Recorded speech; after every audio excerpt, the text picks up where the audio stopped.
It's March 31st, 1913, and another remarkable event is about to be uncovered by Arion, Rebecca, and Olly, the Retrospectors.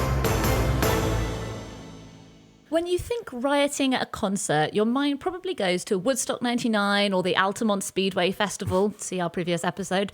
It probably doesn't go to a 1913 orchestral performance at the Vienna Concert Society.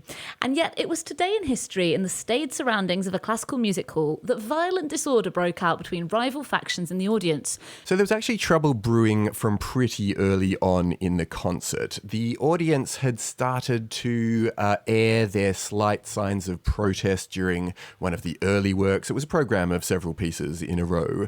And then as they continued, people became increasingly kind of unrestrained. And at one point, eventually, during the third piece of composer Alban Berg's presentation, people really started to kick off and the audience just rioted. Blows were exchanged, the police had to be called, and the concert was actually closed down before the final work on the program. Yeah, so the concert was an evening of music from experimental composers. So Zemlinsky, Weber, Berg, Mahler, although Mahler never got his turn because the thing was called off before his tune got an airing.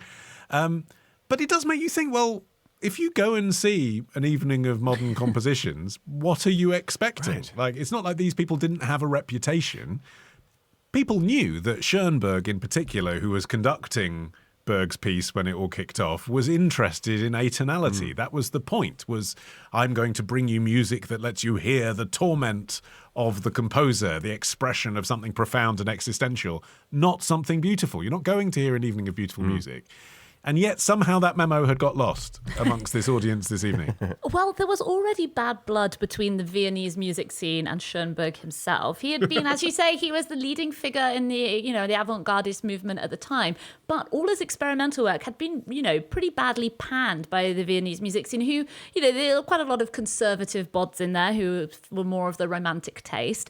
And most of these avant-garde composers were also masters of the more mainstream styles, and they could write compositions that were more traditionally harmonious. What had happened a few weeks before this day is that Schoenberg had had the premiere of his oratorio Görer-Lieder, which was in a far more traditional romantic style, and that had received standing ovation, rave reviews. But at the premiere, he refused to turn around from the orchestra pit to face the cheering audience. He was trying to show that he had fallen out of love with that traditional style of music. And, if you're not going to, it's a classic, if you don't love me at my avant-gardist, you don't deserve me at my most romantic. It's hilarious because that in itself led to this bad blood in the other direction. Because he'd refused to accept their applause, then it feels as though the audience turned up on this particular night determined to get their revenge on him. And so the program had actually been the work of Schoenberg, and he was hoping to showcase two of his kind of leading and most advanced pupils, who were Anton Webern and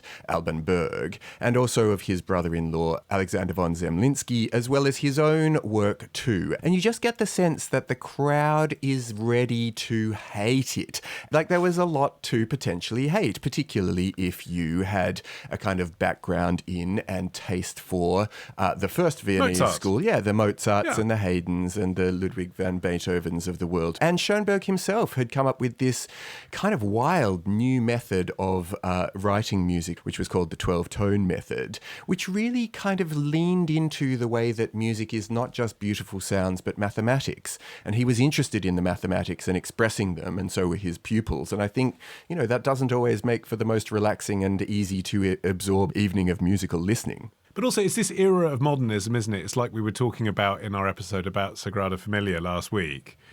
If you listen to it now, it doesn't sound that foreign and weird because we're in a place now where, like in a film score, for example, you'd hear those kinds of sounds in classical music.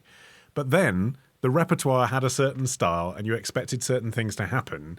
And this is like the audio version of seeing something organic and raw and weird coming out the ground. Yeah. It's like, you listen to it and you think, what? It sounds like it's been written in a different language. It sounds like it's come from a different world.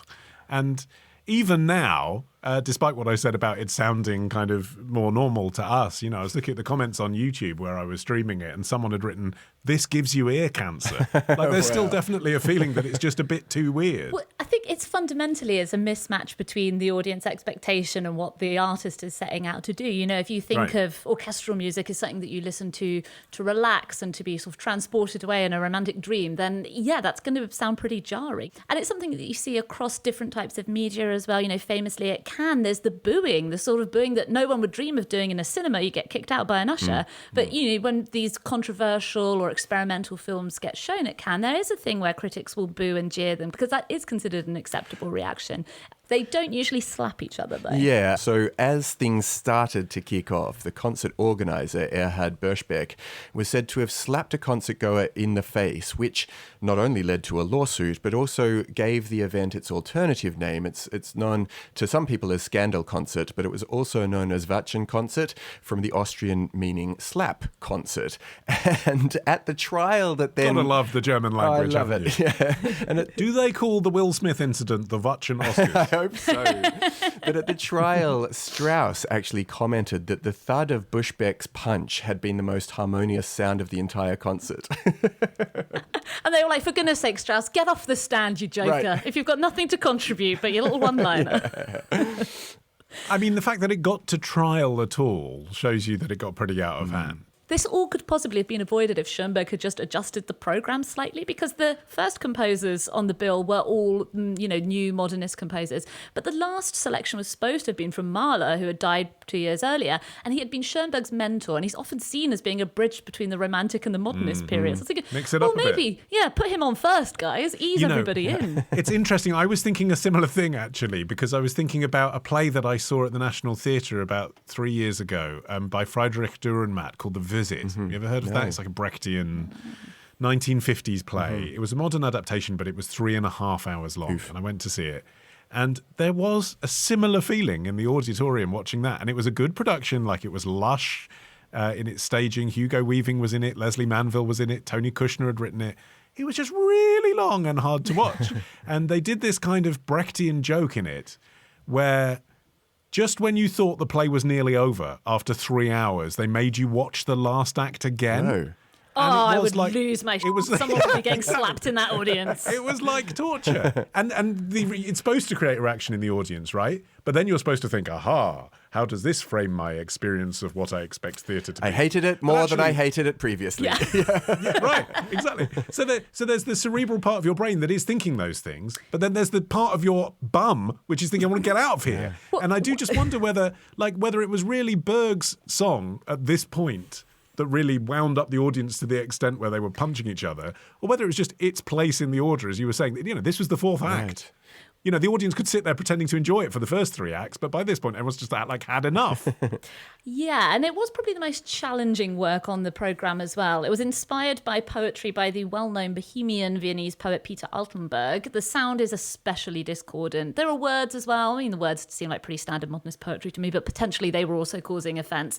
Like many artists, Altenberg struggled with mental illness and addiction, and he was actually in an asylum at the time of this concert, although he had been allowed to leave to attend the dress rehearsal. And upon hearing Berg's song cycle, some audience members started jeeringly calling for Berg to join Altenberg in the asylum. Wags. Yeah. Well, they were wags, but I don't know. I feel like it probably came over pretty harshly. Apparently, Berg was really shaken by the ordeal. He didn't perform the Altenberg Lieder again. They weren't performed until 1952. Well, that's partly because of the fallout of the concert, but also for reasons that we don't quite know. Schoenberg himself, who was, after all, Berg's great teacher, really took him to task about the songs and told him that either they weren't good enough or things that have slightly been lost to history. But that made him just shelve the whole project, and in fact he eventually did publish a short score of it as a supplement to a small literary magazine, but basically it just went into remission, as it were, for a good decade before it was ever seen again. Well, by 1918, Schoenberg would only play his new music to private audiences who had a subscription and a valid ID. And there were rules when you came in: no applause, no reviews, you weren't allowed to write about it. And they'd even play the pieces a few times so that audiences could get to know them, recognising that it was hard on your first listen. And no slapping. No slapping. Tomorrow. you had. People literally calling up and going, I never knew that spaghetti was grown in that way. Ditch the ads and get a Sunday episode when you join Club Retrospectors. Patreon.com/retrospectors.